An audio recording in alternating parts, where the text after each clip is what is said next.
Let's say China. China. China. China. There are next door neighbors, and you can actually see Russia from land here in Alaska. Go over to China.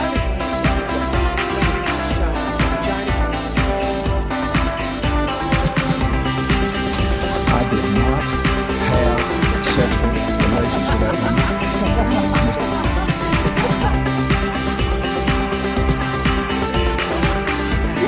Trump statement, tweeting out insults to Angela Merkel. What's he doing? Ladies and gentlemen, please welcome your host. Yes. Hello, it is me, James Andrews, and you are listening to So This Happened, quite possibly the only news you need today. It is Thursday, or as we call it here, Pre-Friday, the 18th of May, 2017. And I want to start out on a somber note. The early hours of this morning, Chris Cornell, lead singer of Soundgarden and Audioslave, passed away. I was a massive fan. Millions of people were huge fans. It's being reported now that possibly it was suicide. Whatever it was, Chris, brother, we hope you are at peace wherever you are. Also this morning, somebody else died, Roger Ailes, who was the founder of Fox News and who was fired recently under allegations of sexual assault. And I'm going to stick by my credo that you do not speak ill of the dead. And I just want to say our thoughts are with his family, his wife and his son. And that's all I'm going to say on Roger Ailes. And also today, just a few hours ago, there was an incident in New York City at Times Square when a car apparently drove onto the sidewalk, mowing down 24 pedestrians, killing one of them. The driver of the car has been apprehended by police, and he is known to them as a drunk driver, and that's how they're handling this case. The mayor of New York and the police commissioner were very quick to point out that this is not a terrorist act. This is simply an accident, albeit an absolutely terrible one. So we are sitting here now anticipating any minute now Donald Trump to start tweeting, "Massive terrorist attack in New York City. Get all the Muslims out." And in Washington, something happened today that people have been calling for a very long time. A special counsel has been called to deal with the Trump-Russia investigation. The Deputy Attorney General, Rod Rosenstein, has chosen Robert Mueller. Mueller was the director of the FBI before James Comey, and it's a very interesting move. And what's surprising is that the Deputy Attorney General did not ask the White House for approval. And of course, what some people are slightly disappointed in is that this is not an independent investigation. Mueller has been appointed as a special counsel, and what that does is it gives him authority to investigate any links or coordination between the Russian government and individuals associated with the campaign of Donald Trump. But it does not give him full independent access to everything. Congress, the Senate, and the White House are still going to have to be involved in this process. And he will be subject to oversight by the Deputy Attorney General, and he can be fired for many reasons, including misconduct, dereliction of duty, incapacity to fulfill his duties, and conflict of interest, and for any good cause. So we'll see what happens. Donald may just fire him right off the bat, but probably not. Donald is he realizes, I think, that he's in a lot of trouble right now. And in fact, today he tweeted out that this is the biggest witch hunt that any politician has ever endured in the US. I would like to respectfully disagree and point my finger squarely at Christine O'Donnell. Who's that, you say? Well, Miss O'Donnell was a GOP hopeful for the Delaware Senate seat. She was a favorite of the Tea Party, and they backed her quite strongly. But unfortunately for Miss O'Donnell, it came out that in a 1999 interview, she had alluded to the fact that, yes, I had been into witchcraft, though I never joined a coven. In fact, it was such an issue in her first televised advert announcing her run for the Senate, she said this. I'm not a witch. I'm nothing you've heard. I'm you. None of us are perfect, but none of us can be happy with what we see all around us. Politicians who think spending, trading favors, and backroom deals are the ways to stay in office. I'll go to Washington and do what you'd do. I'm Christine O'Donnell, and I approve this message. I'm you. Well, there you go, Donald. Not even you, mate, can compete with a real witch and a real witch hunt. And now, I want to stand up for the little guy. A Canadian little guy who actually, looking at his photograph, isn't that little. But this is a man who is today arguing in court that his vanity license plate should remain on his vehicle, even though the courts have considered it offensive. This takes place in Nova Scotia, and the license plate in question is indeed his last name, Grabher, Grabher, Grabher. His first name is Lorne, which is a weird first name. Now, he has been asked by the court in Nova Scotia to remove his license plate. They are stating that since the 2005 tape of Donald Trump saying "grab her by the pussy" came out, his license plate is now deemed offensive. Now, the court filings for Grabher's lawyer, I'm sorry, the name's great, Grabher, great name. Anyway, the lawyers state that his family name is a point of pride. The courts have said that while we understand the roots of the license plate, most people looking at it will not, and they will assume you are making a reference to grabbing vaginas.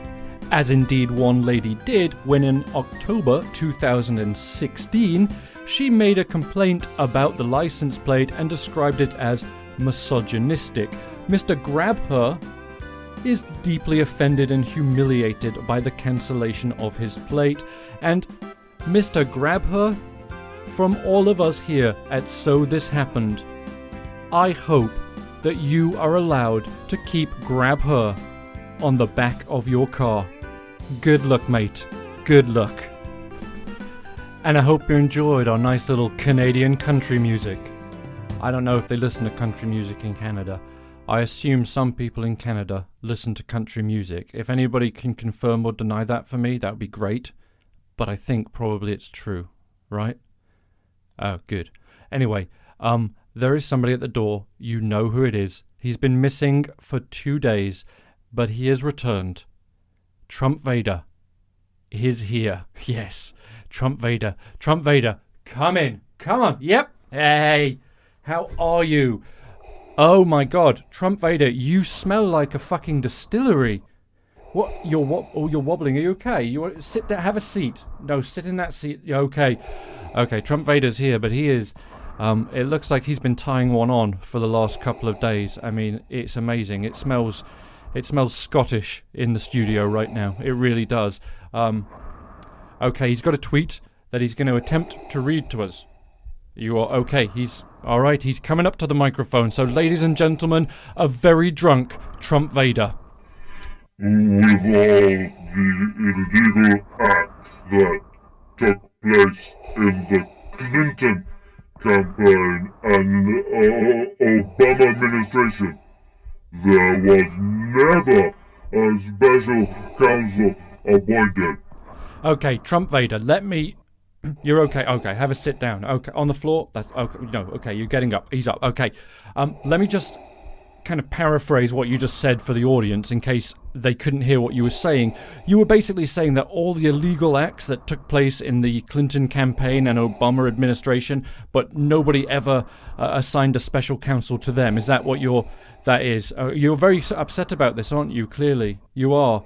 Yeah. Well, let's have a look at that, shall we? Where are you going? What? Where are you going? Why you... No, come back. You've not been here. You want your round of applause? Well, you have to come back. Yeah, come on back for your round of applause. Okay, well, he's back, so let's very quickly give him a round of applause because he loves them. He's, even in this state, he still loves his round of applause. So, Trump Vader, here's your round of applause, mate. Wow, look at that. You see, you go away for 2 days, you get a huge round of applause. He's loving it. All right, bye-bye, mate. See you later. Okay. So let's turn our attention to Daddy Pence. Mike Pence, as his mum calls him. True story. Like Paul Ryan's mum, Daddy Pence's mum actually calls him Mike Pence all the time. Mike Pence. His wife also calls him, well, she calls him Daddy Pence, but shh, don't tell anyone because that's a secret. But the big question of the day is, what did Vice President Pence know about Michael Flynn before he was fired? Now, Mike Pence is arguing that he had no idea whatsoever that Michael Flynn had been paid by Turkey to speak to them and that he had registered as a foreign agent. Now, back in March, this is what Mike Pence said when he was asked a question by Fox's Brett Baier. Former National Security Advisor Michael Flynn has filed with the Department of Justice as a foreign agent for making more than $500,000 as a lobbyist, essentially, for Turkey. Your reaction to that, considering that, doesn't that mean, Mr. Vice President, that even if he didn't lie to you about what the Russian ambassador said or didn't say, that you would have had to fire him anyway? Let me say, hearing that story today was the first I heard of it. And I fully support the decision that President Trump made to ask for General Flynn's resignation. Okay, so there's the Vice President in March 2017 saying that today is the first time I have heard that Michael Flynn had taken money from Turkey to appear as an ambassador for them. However, and unfortunately for Mike Pence, today the New York Times broke a story which said that, in fact, Michael Flynn had notified the transition team, the Trump transition team, 2 weeks before the inauguration that this was in fact the case. Now, normally a vice president may have been able to say, yeah, well, why would I know that? Well, here's why Michael Pence would know that. Michael Pence was in charge of the fucking Trump transition team. So, Michael Flynn told them 2 weeks before the inauguration that, yeah, look, I've got this, it might be a problem. And Mike Pence today stood by his statement saying, I didn't know about it until March. Which begs the question, what the hell did you know about, Mike? You were in charge of the transition team, yet you are now telling us something that was told to the transition team 2 weeks before the inauguration you had absolutely no idea of, and it was months later that you found out about this. It's a little fishy, isn't it? And you want even fishier? Well, check this out. On November 18th, 2016, Mike Pence received a letter from a Democrat on the House Oversight Committee. Representative Elijah Cummings wrote the letter and described Flynn's foreign work. He said it was to raise questions about the apparent conflicts of interest of the vice chairman of the presidential transition team, retired Lieutenant General Michael Flynn. That was in November 2016, but if we're to believe Daddy Pence, he had no idea about any of Flynn's ties with any foreign government until March of this year. And there's Donald Trump tweeting that this is the single greatest witch hunt in American political history. But my friend, where there is smoke, there is fire, and there is a shitload of smoke pouring out of the White House right now. And we are out of time for today. Thank you so much for listening. You can follow me on Twitter at SoThisHappened, and please don't forget to comment and like and subscribe on iTunes, Google Play, or wherever else you're listening to. And I will chat with you tomorrow. Have a great afternoon. Take care. Goodbye. And you can actually see Russia from land here in Alaska. You go over to China.